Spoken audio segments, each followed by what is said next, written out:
Clark Gable, the life and legend of Hollywood's king. Early life, 1901 to 1920. William Clark Gable was born on February 1, 1901, in Cadiz, Ohio. His mother, Adeline, died when he was just 10 months old, and Gable was raised mostly by his father, William Gable, a hard-working oil well driller, and later by his stepmother. Gable grew up as a tall, awkward, shy boy who loved literature and classical music, unusual for a young man in a rugged working-class environment. He dropped out of high school at 16 and did a variety of odd jobs before developing an interest in acting. Struggling beginnings and stage work. 1920s. In 1924, Gable moved to Hollywood with dreams of becoming an actor. He started as a stagehand and extra, while honing his craft in small theater productions.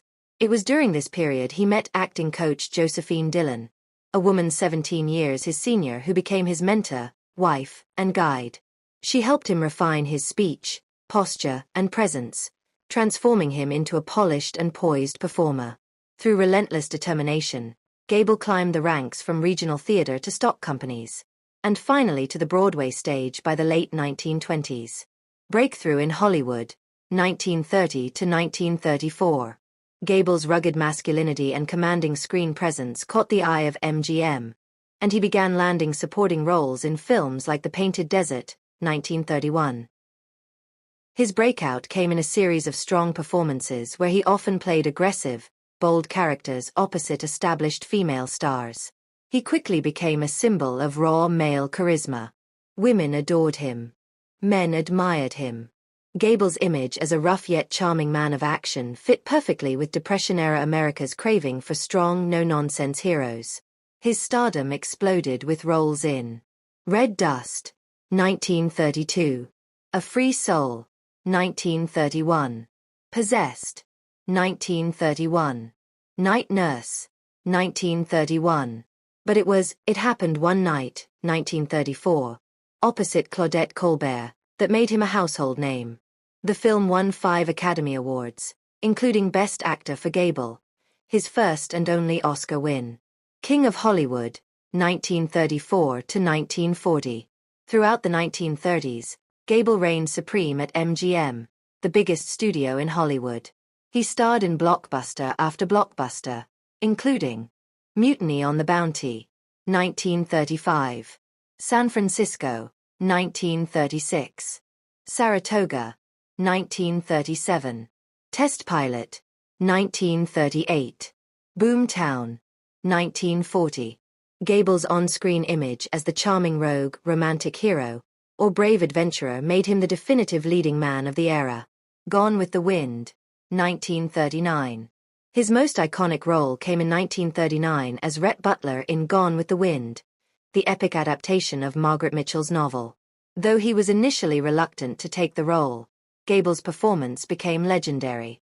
His portrayal of Butler, worldly, cynical, passionate, was pitch perfect and remains one of the most celebrated performances in cinema history. The film was a massive critical and commercial success and solidified his status as the King of Hollywood. Personal life and tragedy.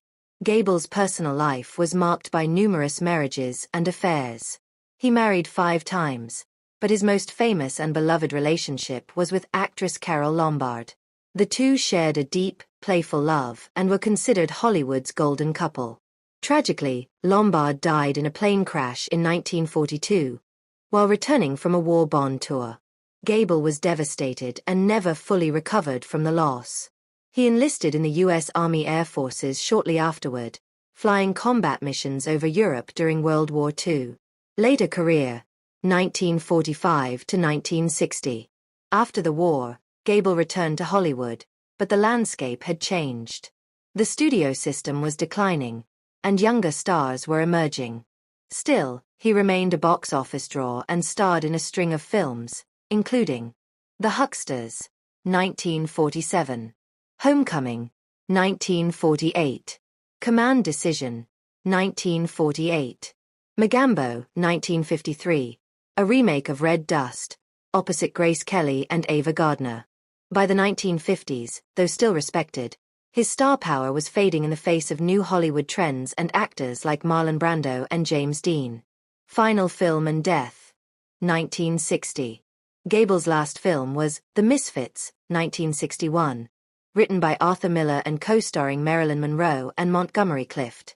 Gable gave one of his most nuanced performances, playing a disillusioned cowboy in a changing world.